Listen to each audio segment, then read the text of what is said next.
দয়াময় পরম দয়ালু আল্লাহর নামে। হে মানুষ, ভয় করো তোমাদের প্রতিপালককে। কিয়ামতের প্রকম্পন এক ভয়ঙ্কর ব্যাপার। যেদিন তোমরা উহা প্রত্যক্ষ করিবে, সেদিন প্রত্যেক স্তন্যদাত্রী বিস্তৃত হইবে তাহার দুগ্ধপোষ্য শিশুকে, এবং প্রত্যেক গর্ভবতী তাহার গর্ভপাত করিয়া ফেলিবে। মানুষকে দেখিবে নেশাগ্রস্ত সদৃশ, যদিও উহারা নেশাগ্রস্ত নয়। বস্তুত আল্লাহর শাস্তি কঠিন। মানুষের মধ্যে কতক অজ্ঞানতাবশত আল্লাহ সম্বন্ধে বিতণ্ডা করে এবং অনুসরণ করে প্রত্যেক বিদ্রোহী শয়তানের। তাহার সম্বন্ধে এই নিয়ম করিয়া দেওয়া হইয়াছে যে, যে কেউ তাহার সঙ্গে বন্ধুত্ব করিবে, সে তাহাকে পথভ্রষ্ট করিবে এবং তাহাকে পরিচালিত করিবে প্রজ্বলিত অগ্নির শাস্তির দিকে। হে মানুষ, পুনরুত্থান সম্বন্ধে যদি তোমরা সন্দিগ্ধ হও, তবে অবধান করো, আমি তোমাদেরকে সৃষ্টি করেছি মৃত্তিকা হইতে, তাহার পর শুক্র হইতে, তাহার পর আলাকা হইতে, তাহার পর পূর্ণাকৃতি অথবা অপূর্ণাকৃতি গোস্তপিণ্ড হইতে তোমাদের নিকট ব্যক্ত করিবার জন্য। আমি যাহা ইচ্ছা করি তাহা এক নির্দিষ্ট কালের জন্য মাতৃগর্ভে স্থিত রাখি, তাহার পর আমি তোমাদেরকে শিশুরূপে বাহির করি, পরে যাহাতে তোমরা পরিণত বয়সে উপনীত হও। তোমাদের মধ্যে কাহারও কাহারও মৃত্যু ঘটানো হয় এবং তোমাদের মধ্যে কাহাকেও কাহাকেও প্রত্যাবৃত্ত করা হয় হীনতম বয়সে, যাহার ফলে উহারা যাহা কিছু জানিত সে সম্বন্ধে উহারা সজ্ঞান থাকে না। তুমি ভূমিকে দেখো শুষ্ক, অতঃপর উহাতে আমি বাড়ি বর্ষণ করিলে উহা শস্য শ্যামলা হইয়া আন্দোলিত ও স্ফীত হয় এবং উদ্গত করে সর্বপ্রকার নয়নাফিরান উদ্ভিদ। ইহা এই জন্য যে আল্লাহ সত্য এবং তিনি মৃতকে জীবন দান করেন এবং তিনি সর্ববিষয়ে শক্তিমান, এবং কিয়ামত আসিবেই, ইহাতে কোনো সন্দেহ নাই। এবং কবরে যাহারা আছে তাহাদেরকে নিশ্চয়ই আল্লাহ উত্থিত করিবেন। মানুষের মধ্যে কেহ কেহ আল্লাহ সম্বন্ধে বিতণ্ডা করে, তাহাদের না আছে জ্ঞান, না আছে পথ নির্দেশ, না আছে কোনো দীপ্তিমান কিতাব। সে বিতণ্ডা করে ঘাড় বাঁকাইয়া লোকদেরকে আল্লাহর পথ হইতে ভ্রষ্ট করিবার জন্য। তাহার জন্য লাঞ্ছনা আছে ইহলোকে, এবং কিয়ামত দিবসে আমি তাহাকে আস্বাদ করাইব দহন যন্ত্রণা। সেদিন তাহাকে বলা হইবে, ইহা তোমার কৃতকর্মেরই ফল, কারণ আল্লাহ বান্দাদের প্রতি জুলুম করেন না। মানুষের মধ্যে কেহ কেহ আল্লাহর ইবাদত করে দ্বিধার সঙ্গে। তাহার মঙ্গল হইলে তাহাতে তাহার চিত্ত প্রশান্ত হয়, এবং কোনো বিপর্যয় ঘটিলে সে তার পূর্বাবস্থায় ফিরিয়া যায়। সে ক্ষতিগ্রস্ত হয় দুনিয়াতে ও আখিরাতে। ইহাই তো সুস্পষ্ট ক্ষতি। সে আল্লাহর পরিবর্তে এমন কিছুকে ডাকে যাহা উহার কোনো অপকার করিতে পারে না, উপকারও করিতে পারে না। ইহাই চরম বিভ্রান্তি। সে ডাকে এমন কিছুকে যাহার ক্ষতি উহার উপকার অপেক্ষা নিকটতর। কত নিকৃষ্ট এই অভিভাবক এবং কত নিকৃষ্ট এই সহচর! যাহারা ঈমান আনে ও সৎকর্ম করে, আল্লাহ অবশ্যই তাহাদেরকে দাখিল করিবেন জান্নাতে, যাহার নিম্নদেশে নদী প্রবাহিত। আল্লাহ যাহা ইচ্ছা তাহাই করেন। যে কেহ মনে করে আল্লাহ তাহাকে কখনোই দুনিয়া ও আখিরাতে সাহায্য করিবেন না, সে আকাশের দিকে একটি রজ্জু বিলম্বিত করুক, পরে উহা বিচ্ছিন্ন করুক, অতঃপর দেখুক তাহার প্রচেষ্টা তাহার আক্রোশের হেতু দূর করে কিনা। এইভাবেই আমি সুস্পষ্ট নিদর্শন রূপে উহা অবতীর্ণ করিয়াছি। আর আল্লাহ তো যাহাকে ইচ্ছা সৎ পথ প্রদর্শন করেন। নিশ্চয়ই যাহারা ঈমান আনিয়াছে এবং যাহারা ইয়াহুদী হইয়াছে, যাহারা সাবিঈ খ্রিস্টান ও অগ্নিপূজক, এবং যাহারা মুশরিক হইয়াছে, কিয়ামতের দিন আল্লাহ তাহাদের মধ্যে ফয়সালা করিয়া দিবেন। আল্লাহ তো সমস্ত কিছুর সম্যক প্রত্যক্ষকারী। তুমি কি দেখো না যে আল্লাহকে সিজদা করে যাহা কিছু আছে আকাশ মণ্ডলীতে ও পৃথিবীতে, সূর্য, চন্দ্র, নক্ষত্র মণ্ডলী, পর্বতরাজি, বৃক্ষলতা, জীব জন্তু, এবং সিজদা করে মানুষের মধ্যে অনেকেই। আবার অনেকের প্রতি অবধারিত হইয়াছে শাস্তি। আল্লাহ যাহাকে হেয় করেন তাহার সম্মানদাতা কেহই নাই। আল্লাহ যাহা ইচ্ছা তাহা করেন। ইহারা দুইটি বিবদমান পক্ষ। তাহারা তাহাদের প্রতিপালক সম্বন্ধে বিতর্ক করে। যাহারা কুফরি করে তাহাদের জন্য প্রস্তুত করা হয়েছে আগুনের পোশাক। তাহাদের মাথার উপর ঢালিয়া দেওয়া হইবে ফুটন্ত পানি, যাহা দ্বারা উহাদের উদরে যাহা আছে তাহা এবং উহাদের চর্ম বিগলিত করা হইবে, এবং উহাদের জন্য থাকিবে লৌহ মুদ্গর। যখনই উহারা যন্ত্রণা কাতর হইয়া জাহান্নাম হইতে বাহির হইতে চাইবে, তখনই তাহাদেরকে ফিরাইয়া দেওয়া হইবে উহাতে। উহাদেরকে বলা হইবে, আস্বাদন কর দহন যন্ত্রণা, যাহারা ঈমান আনে ও সৎকর্ম করে আল্লাহ তাহাদেরকে দাখিল করিবেন জান্নাতে, যাহার পাদদেশে নদী প্রবাহিত। সেখানে তাহাদেরকে অলঙ্কৃত করা হইবে স্বর্ণ কঙ্কন ও মুক্তা দ্বারা, এবং সেখানে তাহাদের পোশাক পরিচ্ছদ হইবে রেশমের। তাহাদেরকে পবিত্র বাক্যের অনুগামী করা হইয়াছিল, এবং তাহারা পরিচালিত হইয়াছিল পরম প্রশংসাভাজন আল্লাহর পথে। যারা কুফরি করে এবং মানুষকে নিবৃত্ত করে আল্লাহর পথ হইতে ও মসজিদুল হারাম হইতে, যাহা আমি করিয়াছি স্থানীয় ও বহিরাগত সকলের জন্য সমান। আর যে ইচ্ছা করে সীমালঙ্ঘন করিয়া উহাতে পাপ কার্যের, তাহাকে আমি আস্বাদন করাইব মর্মন্তুর শাস্তি। এবং স্মরণ করো, যখন আমি ইব্রাহিমের জন্য নির্ধারণ করিয়া দিয়াছিলাম সেই গৃহের স্থান, তখন বলিয়াছিলাম, আমার সঙ্গে কোনো শরিক স্থির করিও না, এবং আমার গৃহকে পবিত্র রাখিও তাহাদের জন্য যারা তাওয়াফ করে এবং যারা সালাতে দাঁড়ায়, রুকু করে ও সিজদা করে। এবং মানুষের নিকট হজের ঘোষণা করিয়া দাও, উহারা তোমার নিকট আসিবে পদব্রজে ও সর্বপ্রকার ক্ষীণকায় উষ্টের পিঠে। ইহারা আসিবে দূর দূরান্তের পথ অতিক্রম করিয়া, যাতে তাহারা তাহাদের কল্যাণময় স্থানগুলিতে উপস্থিত হইতে পারে, এবং তিনি তাহাদেরকে চতুষ্পদ জন্তু হইতে যা রিজিক হিসাবে দান করিয়াছেন, উহার উপর নির্দিষ্ট দিনগুলিতে আল্লাহর নাম উচ্চারণ করিতে পারে। অতঃপর তোমরা উহা হইতে আহার করো এবং দুস্থ অভাবগ্রস্তকে আহার করাও। অতঃপর তাহারা যেন তাহাদের অপরিচ্ছন্নতা দূর করে এবং তাহাদের মানত পূর্ণ করে এবং তাওয়াফ করে প্রাচীন গৃহের। ইহাই বিধান। এবং কেহ আল্লাহ কর্তৃক নির্ধারিত পবিত্র অনুষ্ঠানগুলি সম্মান করিলে তাহার প্রতিপালকের নিকট তাহার জন্য ইহাই উত্তম। তোমাদের জন্য হালাল করা হয়েছে গবাদি পশু, জন্তু, এগুলি ব্যতীত যাহা তোমাদেরকে শোনানো হইয়াছে। সুতরাং তোমরা বর্জন করো মূর্তি পূজার অপবিত্রতা এবং দূরে থাকো মিথ্যা কথন হইতে, আল্লাহর প্রতি একনিষ্ঠ হইয়া এবং তাহার কোনো শরিক না করিয়া। এবং যে কেউ আল্লাহর শরিক করে, সে যেন আকাশ হইতে পড়িল, অতঃপর পাখি তাহাকে ছো মারিয়া লইয়া গেল, কিংবা বায়ু তাকে উড়াইয়া লইয়া গিয়া এক দূরবর্তী স্থানে নিক্ষেপ করিল। ইহাই আল্লাহর বিধান। এবং কেহ আল্লাহর নিদর্শনাবলীকে সম্মান করিলে ইহা তো তাহার হৃদয়ের তাকওয়ার সঞ্জাত। এই সমস্ত আনামে তোমাদের জন্য নানাবিধ উপকার রইয়াছে এক নির্দিষ্ট কালের জন্য। অতঃপর উহাদের কুরবানির স্থান প্রাচীন গৃহের নিকট।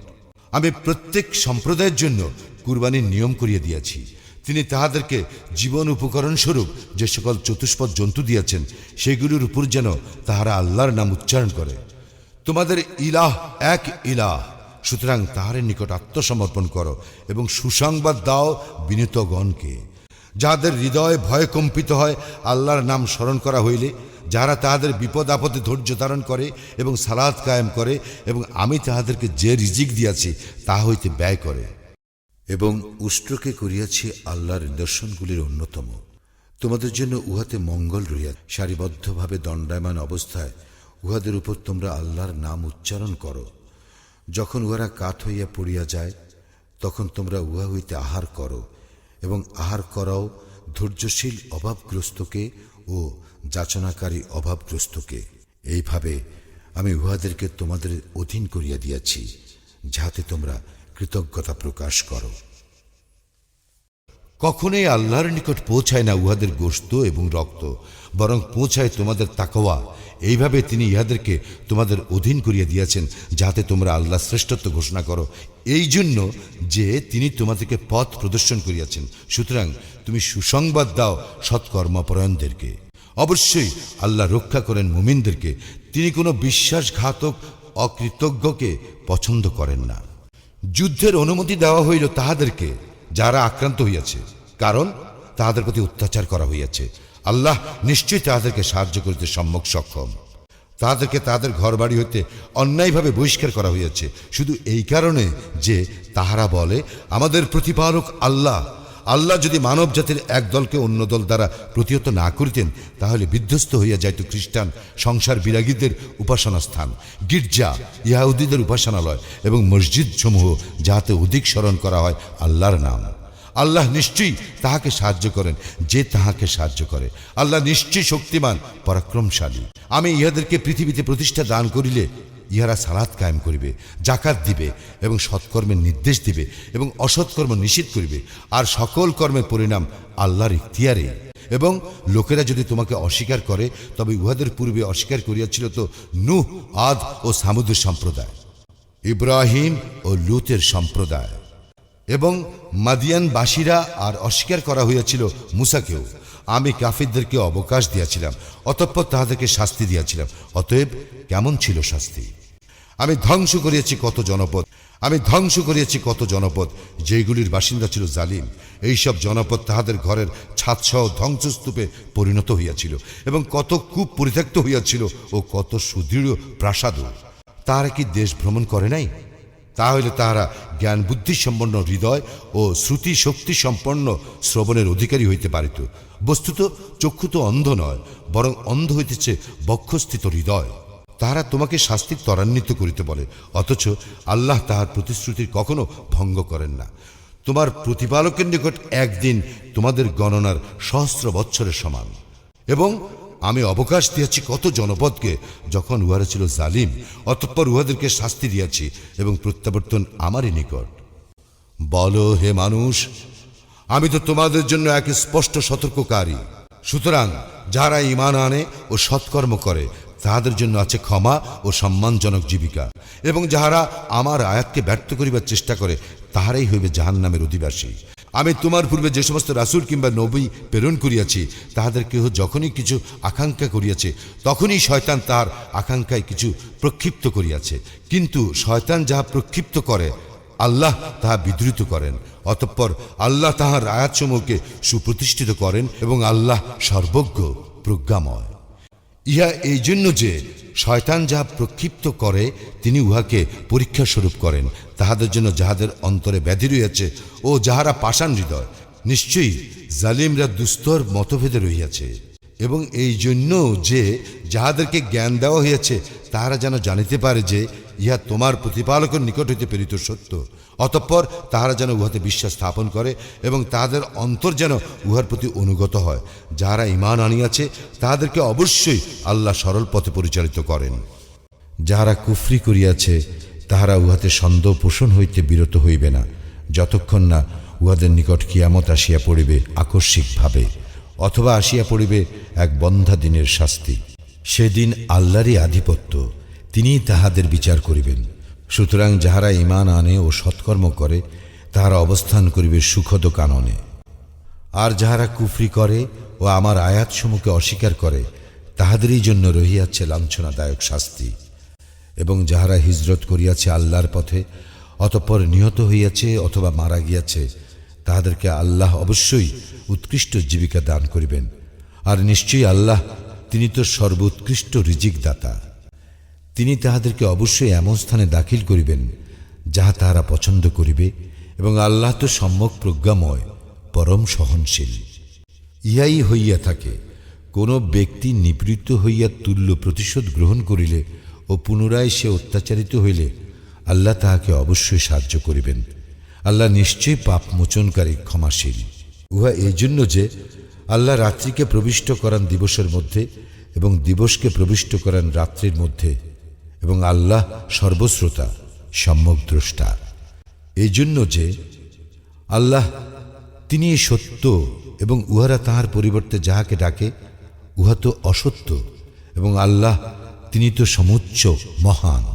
তুমি কি লক্ষ্য করো না যে আল্লাহ বাড়ি বর্ষণ করেন আকাশ হইতে, যাহাতে সবুজ শ্যামল হইয়া উঠে পৃথিবী? নিশ্চয় আল্লাহ সম্যক সূক্ষ্মদর্শী, পরিজ্ঞাত। আকাশ মণ্ডলীয় পৃথিবীতে যাহা কিছু আছে তাহা তাঁহারই, এবং আল্লাহ তিনি তো অভাবমুক্ত, প্রশংসার্হ। তুমি কি লক্ষ্য করো না যে আল্লাহ তোমাদের কল্যাণে নিয়োজিত করিয়াছেন পৃথিবীতে যাহা কিছু আছে তৎসমুদয়কে, এবং তাহার নির্দেশে সমুদ্রে বিচরণশীল নৌযান সমূহকে। আর তিনি আকাশকে স্থির রাখেন যাহাতে উহা পতিত না হয় পৃথিবীর উপর তাহার অনুমতি ব্যতীত। আল্লাহ নিশ্চয়ই মানুষের প্রতি দয়াদ্র, পরম দয়ালু। এবং তিনি তোমাদেরকে জীবন দান করিয়াছেন, অতঃপর তিনি তোমাদের মৃত্যু ঘটাইবেন, পুনরায় তোমাদেরকে জীবন দান করিবেন। মানুষ তো অতিমাত্রায় অকৃতজ্ঞ। আমি প্রত্যেক সম্প্রদায়ের জন্য নির্ধারিত করিয়া দিয়াছি ইবাদত পদ্ধতি, যাহা উহারা অনুসরণ করে। সুতরাং উহারা যেন তোমার সঙ্গে বিতর্ক না করে এই ব্যাপারে। তুমি উহাদেরকে তোমার প্রতিপালকের দিকে আহ্বান করো, তুমি তো সরল পথেই প্রতিষ্ঠিত। উহারা যদি তোমার সঙ্গে বিতণ্ডা করে তবে বলিও, তোমরা যাহা করো সে সম্বন্ধে আল্লাহ সম্যক অবহিত। তোমরা যে বিষয়ে মতভেদ করিতেছ, আল্লাহ কিয়ামতের দিন সে বিষয়ে তোমাদের মধ্যে বিচার মীমাংসা করিয়া দিবেন। তুমি কি জানো না যে আকাশ ও পৃথিবীতে যাহা কিছু রহিয়াছে আল্লাহ তাহা জানেন? এই সকলই আছে এক কিতাবে। নিশ্চয়ই ইহা আল্লাহর নিকট সহজ। এবং উহারা ইবাদত করে আল্লাহর পরিবর্তে এমন কিছুর যাহার সম্পর্কে তিনি কোনো দলিল প্রেরণ করেন নাই এবং যাহার সম্বন্ধে তাহাদের কোনো জ্ঞান নাই, আর জালিমদের কোনো সাহায্যকারী নাই। এবং উহাদের নিকট আমার সুস্পষ্ট আয়াতসমূহ তিলাওয়াত করা হইলে তুমি কাফিরদের মুখমণ্ডলে অসন্তোষ লক্ষ্য করিবে। যাহারা উহাদের নিকট আমার আয়াত তিলাওয়াত করে তাহাদেরকে উহারা আক্রমণ করিতে উদ্যত হয়। বলো, তবে কি আমি তোমাদেরকে ইহা অপেক্ষা মন্দ কিছুর সংবাদ দিব? ইহা আগুন।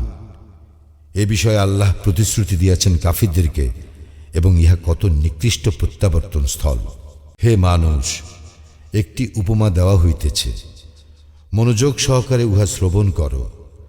তোমরা আল্লাহর পরিবর্তে যাহাদেরকে ডাকো তাহারা তো কখনো একটি মাছিও সৃষ্টি করিতে পারিবে না। এই উদ্দেশ্যে তাহারা সকলে একত্র হইল, এবং মাছি যদি কিছু ছিনাইয়া লইয়া যায় তাহাদের নিকট হইতে ইহাও তাহারা উহার নিকট হইতে উদ্ধার করিতে পারিবে না। অন্বেষক ও অন্বেষিত কতই দুর্বল। উহারা আল্লাহর যথোচিত মর্যাদা উপলব্ধি করে না। আল্লাহ নিশ্চয়ই ক্ষমতাবান, পরাক্রমশালী। আল্লাহ ফিরিস্তাদের মধ্য হইতে মনোনীত করেন বাণীবাহক, এবং মানুষের মধ্য হইতে। আল্লাহ তো সর্বশ্রোতা, সম্যক দ্রষ্টা। তাহাদের সম্মুখে ও পশ্চাতে যাহা কিছু আছে তিনি তাহা জানেন, এবং সমস্ত বিষয় আল্লাহর নিকট প্রত্যাবর্তিত হইবে। হে মুমিনগণ, তোমরা রুকু করো, সিজদা করো, এবং তোমাদের প্রতিপালকের ইবাদত করো ও সৎকর্ম করো, যাহাতে সফল কাম হইতে পারো। এবং জিহাদ করো আল্লাহর পথে, যেভাবে জিহাদ করা উচিত তিনি তোমাদেরকে মনোনীত করিয়াছেন। তিনি দ্বীনের ব্যাপারে তোমাদের উপর কোনো কঠোরতা আরোপ করেন নাই। ইহা তোমাদের পিতা ইব্রাহিমের মিল্লাত। তিনি পূর্বে তোমাদের নামকরণ করিয়াছেন মুসলিম, এবং এই কিতাবেও, যাহাতে রাসূল তোমাদের জন্য সাক্ষী স্বরূপ হয়, এবং তোমরা সাক্ষী স্বরূপ হও মানব জাতির জন্য। সুতরাং তোমরা সালাত কায়েম করো, জাকাত দাও, এবং আল্লাহকে অবলম্বন করো। তিনিই তোমাদের অভিভাবক, কত উত্তম অভিভাবক এবং কত উত্তম সাহায্যকারী তিনি।